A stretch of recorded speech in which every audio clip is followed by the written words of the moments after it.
வாங்க தக்காளி சட்னி எப்படி ஈஸியாக பண்ணலான்னு பார்க்கலாமா. ரொம்ப ஈஸியாக பண்ண போகிறோம். வாணலில் எண்ணெய் ஊற்றிக்கலாம். நான் நல்லெண்ணெய் ஊற்றிக்கிறேன். உங்களுக்கு என்ன எண்ணெய் பிடிக்குமோ அதை ஊற்றிக்குங்க. காய்ந்த மிளகாவும் வெங்காயமும் போட்டு நல்லா வதக்கிக்கிறேன். கொஞ்சம் நல்லா வதங்கிருச்சு. வதங்கினதுக்கப்புறமா தக்காளி வெட்டி போட்டுக்கலாம். நம்மளுக்கு எவ்வளோ சட்னி வைக்கணுமோ அதுக்கு தேவை போட்டுக்கலாம். நான் 4 தக்காளி போட்டிருக்கேன்.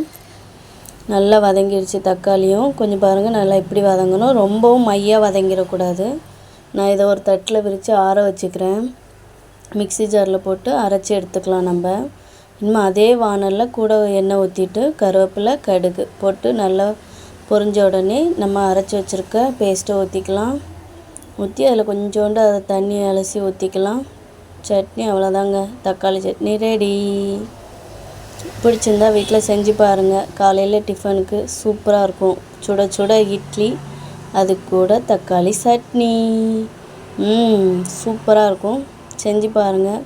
என்னோடய கிட்ஸுக்கு ரொம்ப பிடிக்கும். உங்கள் கிட்ஸுக்கு பிடிக்குமான்னு செஞ்சு பார்த்துட்டு சொல்லுங்கள். பாய்.